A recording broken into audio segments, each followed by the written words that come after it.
Hello learners, welcome back to my class.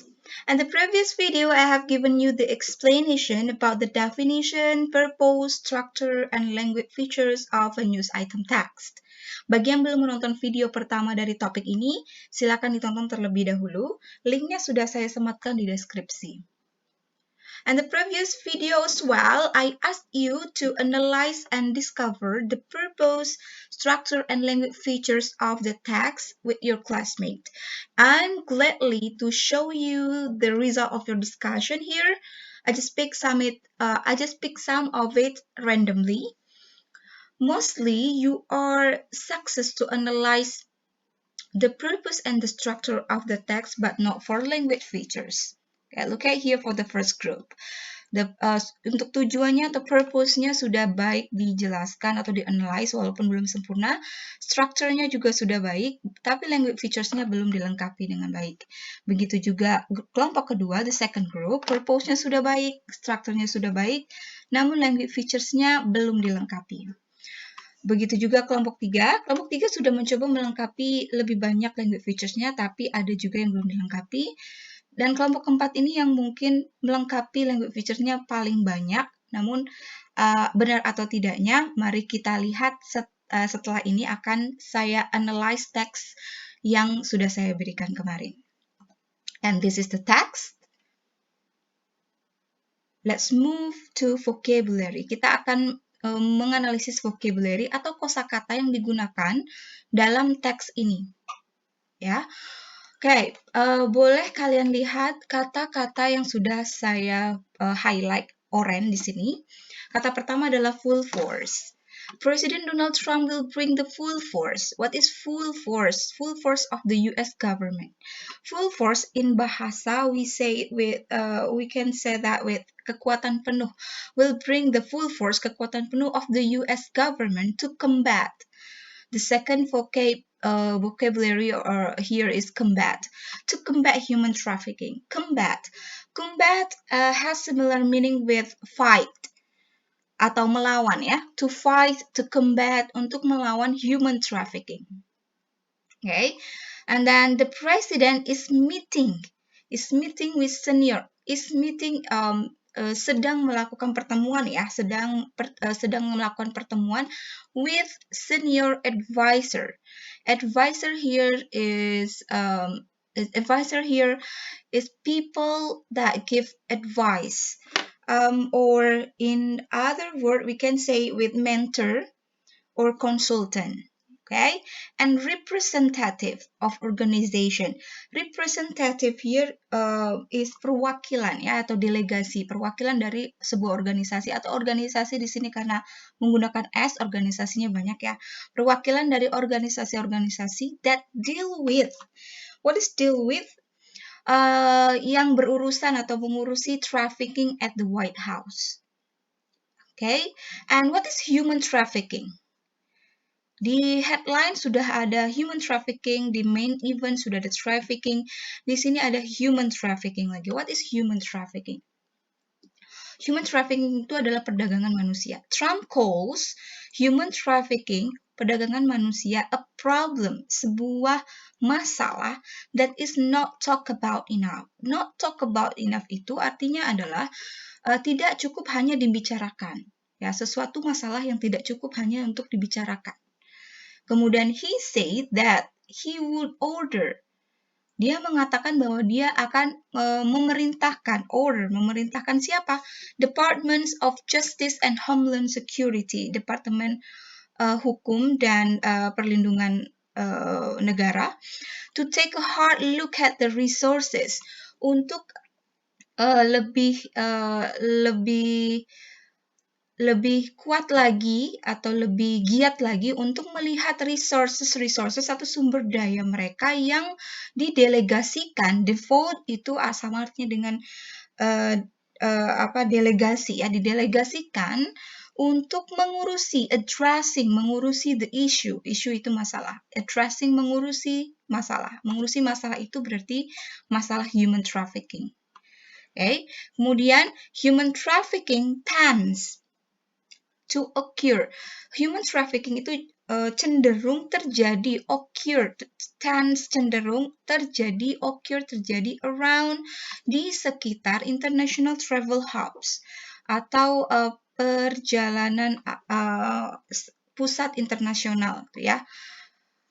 With large immigrant population, yang populasinya imigrannya itu besar seperti California dan Texas. The US Justice Department estimate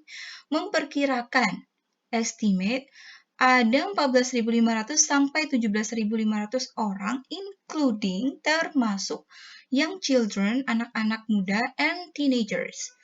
Dan remaja are trafficked into the country every year, diperdagangkan ke negara-negara setiap tahunnya. They can be domestic citizen or foreign nationals. Bisa jadi young children atau teenagers-nya itu merupakan warga negara asli atau warga negara asing, foreign nationals. Dan di kalimat terakhir, according to Department of State Statistics, berdasarkan pusat statistik dari tahun 2000, ada approximately sekitar 244.000 American children atau anak-anak Amerika dan anak muda Amerika beresiko untuk diperdagangkan setiap tahunnya. Nah, ini adalah arti dari keseluruhan teks. Dengan mengetahui beberapa kosakata atau mungkin kosakata sulit di dalam teks tersebut, diharapkan dapat lebih memahami teks yang disajikan ini. Setelah kita sudah memahami teksnya, kita masuk menganalisis strukturnya. Struktur dari news item text. I have told you before about the structure of news item text. There are three. First is main event. The second is elaboration or background event, and then the last is source or resource of information. Okay, di sini saya tambahkan headline karena biasanya di news item text itu pasti ada judul dari berita tersebut. Judul itu biasanya kalau dalam bentuknya written itu berada paling atas dan biasanya di bold atau di capital. Ya, President Donald Trump will bring the full force of the US government to combat human trafficking. Ini adalah headlines of the news atau judulnya.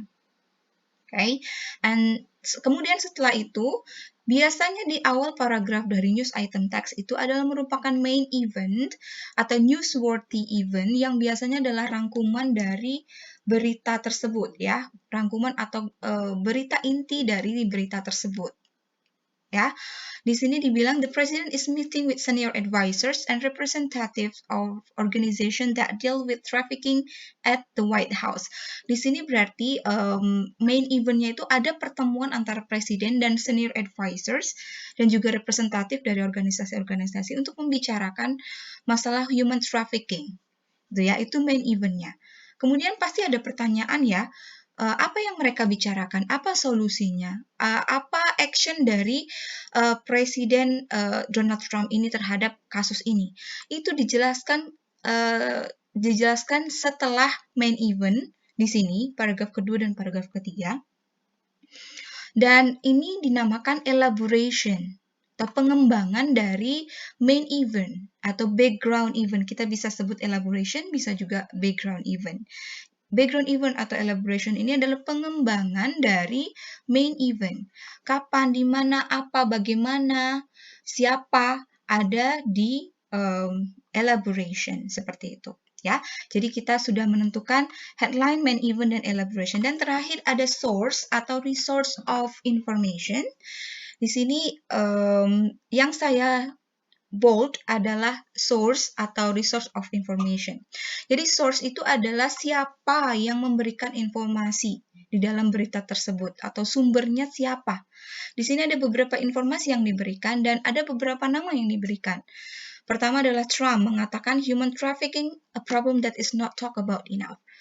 Sumbernya dari mana? Siapa yang mengatakan? Trump. Jadi source-nya adalah Trump. Kemudian ada data tentang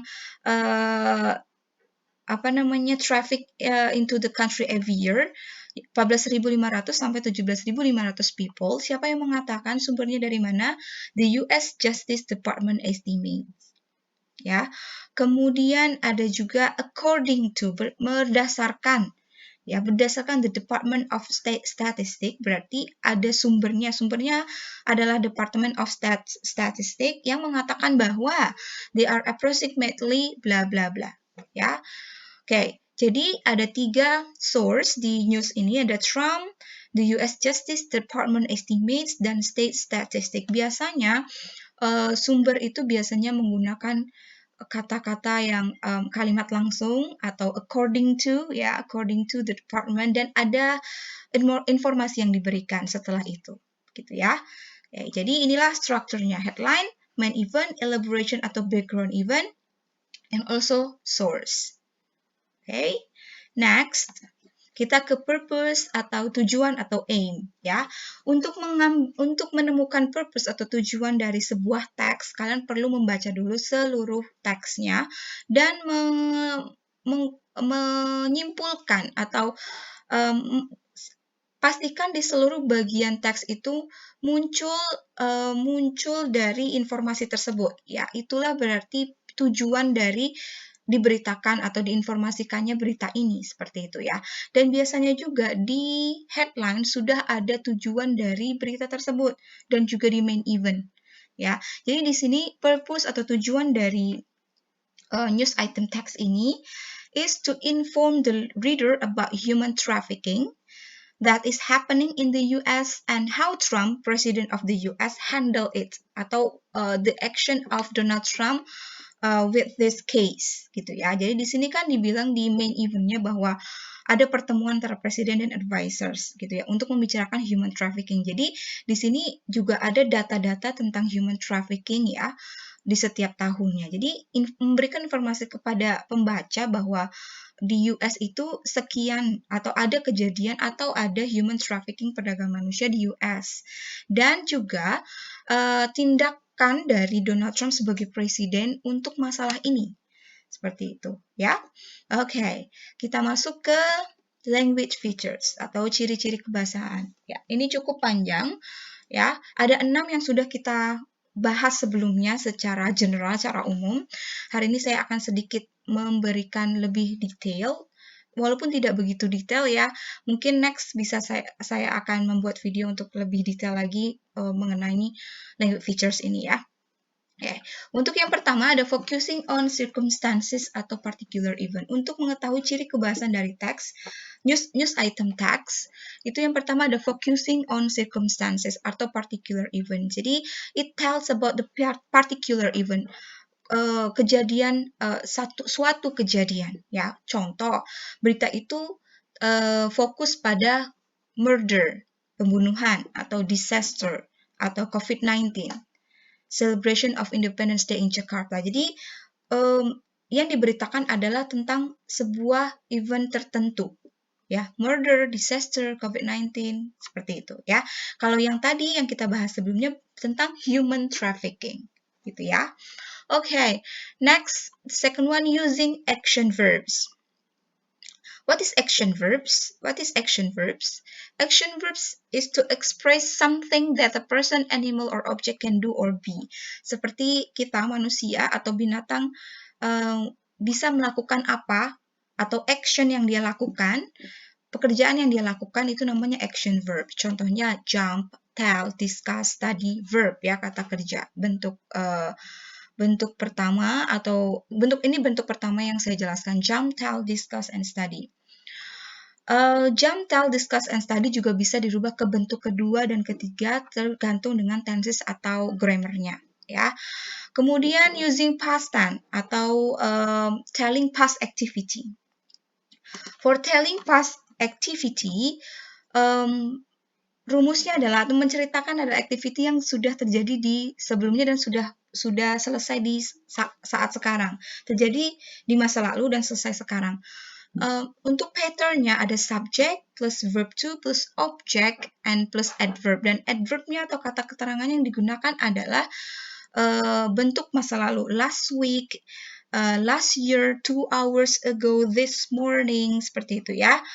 Nah, saya berikan contoh di sini, the government built a new hospital in the center of city. Saya tidak memberikan adverb di sini, kata keterangan waktu, hanya kata keterangan tempat in the center of city. Tapi kalian bisa lihat di verbnya di sini menggunakan kata kerja bentuk kedua, build. Ya, the government built. Jadi ini identifikasinya adalah menggunakan past activity, built. Okay. Kemudian using passive sentence. What is passive sentence? Passive sentence is focus attention on the person or thing affected by the action. Jadi orang atau benda yang dikenakan oleh suatu tindakan. Contohnya seperti ini. The new hospital was built by the government. Rumah sakit baru itu dibangun oleh pemerintah. Dibangun. Contoh lainnya, the door was opened. Atau the food is cooked by my mom. The food is cooked. Ya, is cooked. Apa patternnya? Apa rumusnya? Rumus passive sentence itu adalah subject plus to be plus verb 3. Past participle, ya. To be and past participle verb 3. Was built, was opened, was studied, was eaten. Okay? So remember, if there is to be and verb 3, ini adalah passive sentence, ya. Okay, let's go to the fifth. Using adverbs. What is adverbs? Adverbs can be some of them. Adverb of frequency, manner, time, place, sequence, and degree. Okay. Example, in the hospital itu adalah adverb of place. Every month adalah contoh dari adverb of time. Badly, very tall itu contoh dari adverb of manner. Often, sometimes, before, that is example of adverb of frequency. And then finally, then it's adverb of sequence. Very is example of adverb of degree. Okay. Ini biasanya digunakan dan ada di news item text gitu ya sebagai kata keterangan. Bisa jadi tanggal, bisa jadi hari, bisa jadi adverb of manner, dan lainnya. Ya. Kemudian dan yang terakhir, ciri kebahasan yang terakhir dari news item text adalah using saying verbs. Using saying verbs itu adalah expression of how a statement is said. Bagaimana statement itu dikatakan. Biasanya ini adalah kalimat direct speech atau kalimat langsung, ya. Kalimat langsung itu biasanya ciri-cirinya adalah menggunakan told dalam bentuk kata kerja kedua. Reported, said, asked, ordered, replied. For example, my mom told that I have to finish my homework. Told. So, saying verbs yang menggunakan told. Ya, jadi ada 1 sampai 6 sudah kita bahas secara tidak terlalu detail ya karena saya tidak menuliskan rumus dan segala macamnya. Semoga di next video saya bisa memberikan rincian atau lebih detail materi tentang ini ya, language features. Tapi semoga dari contoh ini yang saya jelaskan kamu bisa mengamplikasikannya atau mengimplementasikannya ke dalam saat menganalisis sebuah teks berita atau news item text. Oke, semoga sudah ada gambaran untuk language features ya. Kita masuk ke analisisnya. Dan ini sudah saya analisis, ini yang 6 tadi kita sudah bahas. Saya sudah highlight juga untuk yang warna biru, meet ya. Meet, deal, take, said, order, devote, call, tend, occur itu adalah action verb. Ya, action verb, estimate, action verb. Okay. Yang warna biru adalah action verb. Kemudian yang warna pink ini adalah passive sentence. Are traffic, to be plus verb 3 or past participle. Yang warna oranye ini adalah adverbs. At the White House, California and Texas, every year, approximately, around juga ya, around each year itu adalah itu adalah adverbs atau kata keterangan. Okay. Kemudian saying verbs. Saying verbs di sini ya, said yang tadi saya bilang sebelumnya, said. Say di sini adalah saying verbs. Saya di sini tidak saya highlight warna lain karena memang said juga termasuk saying verbs, juga termasuk action verbs, juga termasuk dengan past tense ya. Biasanya di news item text akan banyak menggunakan past tense atau kata kerja bentuk kedua atau kegiatan yang dilakukan yang sudah berlalu karena kejadiannya pasti sudah terjadi. Namun di sini diberitakan bahwa mungkin saat diberitakan presiden itu masih sedang dalam pertemuan, belum selesai, dan juga banyak menggunakan present tense karena mungkin ini berhubungan dengan data-data. Tapi kebanyakan dari news item text atau teks berita menggunakan menggunakan past tense ya. Tenses bentuk lampau seperti itu ya. Jadi bisa dilihat ini yang biru, sekali lagi yang biru ini adalah action verb, meet, call, text, say, devote, order, deal, tend, occur, estimate, dan yang orange adalah adverbs, at the White House, California, every year, each year, approximately. Kemudian untuk passive sentence ada satu nih, are trafficked. Kemudian past tense itu ada said di sini ya, said, dan juga said ini juga sebagai saying verbs. Okay, so I think that's all. Okay, apakah hasil dari diskusi kalian sudah benar? Jika ada yang belum benar, harusnya sudah paham ya sekarang ya. Okay, next. Okay, so we go to the activity then, because I have tell you more about the structure, language features, and how to implement that in the news item text. And this is your activity now. Your turn to analyze individually a text or a news item text that you found from newspaper or e-paper. Jadi silakan kalian baca newspaper atau e-paper atau mendengarkan broadcast atau berita, kemudian kalian analyze. Analisnya bagaimana? Seperti yang sudah saya analyze tadi. Apa strukturnya, bagaimana strukturnya, kemudian language features-nya, dan purpose-nya apa. Kalau kemarin kalian bekerja as a group, sekarang kalian secara individual. Ya, silakan cari di sumber manapun newspaper atau e-papernya. Silakan ambil berita yang menurut kalian menarik, kemudian kalian analyze. Okay, that's it about the analyzing the news item text. See you next learning. Bye bye for now.